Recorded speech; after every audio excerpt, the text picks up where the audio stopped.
Comprueba que el término general de la sucesión menos 1, 1, menos 1, 1, menos 1, 1 es esta expresión. Encuentra el término general de estas sucesiones, dos sucesiones. Recuerda que el término general de una sucesión, que se simboliza a sub n o b sub n como aquí, es la expresión que representa un término cualquiera de esta, ¿no? El término enésimo que se llama. El que hace 1, el que hace 2, el que hace 3, el que hace 4, el que hace n. Veamos el apartado A. Dice que compruebe que el término general de la sucesión que aquí viene es menos 1 elevado a n. No tengo más que comprobar que cuando cambiamos la n por el 1, pues tenemos el primer término, efectivamente menos 1 elevado a 1 es menos 1. El segundo término, si cambiamos la n por el 2, tenemos menos 1 al cuadrado, que es menos 1 por menos 1, que es 1, el segundo término, correcto. El tercero, menos 1 elevado a 3, menos 1 por menos 1 por menos 1 es menos 1, como aquí viene.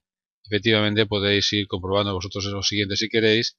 Menos 1 elevado a n nos va a dar esta sucesión. Menos 1, 1, menos 1, 1, menos 1, 1. Apartado B. Ahora tenemos esta sucesión. A sub n, yo lo indico así, entre paréntesis. Suele hacer así, en lugar de en una flecha. 1 menos 1, 1 menos 1, 1 menos 1. ¿Esta no es la misma de antes? Bueno, no, porque empezamos por 1 y va cambiando el signo igual que antes, pero empezando por 1, no por menos 1. Tenemos que hallar el término general. Cuando estudiemos las sucesiones geométricas, veréis que hay una fórmula, pero ahora sin esa fórmula tenemos que hallar el término general. Bien, si antes era menos 1 elevado a n, y efectivamente eso provocaba que iba cambiando el signo de la sucesión, aquí también será menos 1 elevado a algo, no a n precisamente. Probemos. Si en lugar de n ponemos, no sé, n más 1, veamos si funciona. Al cambiar la n por el 1, hallaremos el primer término. Efectivamente me queda menos 1 elevado a 2, que es 1, correcto. Al cambiar la n por el 2, me queda menos 1 al cubo, que es menos 1, correcto. Y comprobaréis que con los demás también.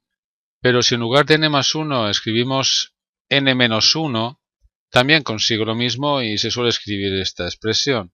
Observa entonces que si la n es 1, tendré menos 1 elevado a 1 menos 1, que es 0.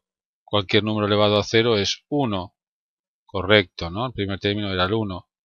El segundo, menos 1 elevado a, cambiamos la n por el 2, tenemos 2 menos 1, es decir, menos 1 elevado a 1, que es menos 1 como tiene que ser. El tercero, menos 1 elevado a 3 menos 1, es decir, menos 1 al cuadrado, que es 1 como tenía que ser, y así sucesivamente. Este es el término general de la sucesión.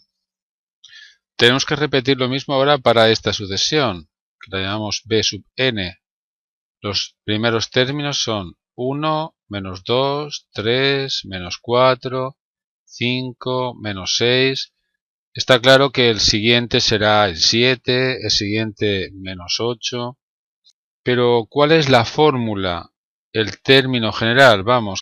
Observa que va cambiando el signo empezando por positivo.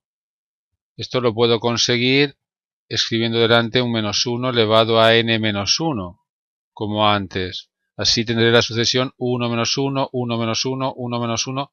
Pero yo ahora quiero 1 menos 2, 3 menos 4, 5 menos 6. Es decir, va aumentando una unidad cada vez. Bueno, pues observa que si multiplico por n, conseguiré lo que quiero.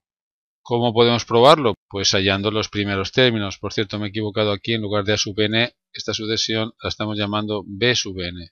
Voy a poner en práctica esta fórmula, este término general. El primer término, según esta fórmula, será menos 1 elevado a 1 menos 1 por la n, que es 1. Me queda menos 1 elevado a 0 por 1. Cualquier número elevado a 0 es 1, luego 1 por 1, que es 1. Efectivamente, el primer término era 1. El segundo, menos 1 elevado a, cambio la n por el 2. 2 menos 1 por 2. Tengo menos 1 elevado a 1 por 2. Menos 1 elevado a 1 es menos 1. Menos 1 por 2, que es menos 2 como tenía que ser. Observa que sí funciona, ¿no? Si por ejemplo quiero hallar el quinto, pues cambiamos la n por el 5. Menos 1 elevado a 5 menos 1 por 5. Menos 1 elevado a 4 por 5. Como menos 1 se eleva a un número par, tendré 1. 1 por 5, que es 5. El quinto término, primero, segundo, tercero, cuarto, quinto, efectivamente es 5. Esta fórmula, este término general, es el adecuado para esta sucesión. El problema está resuelto.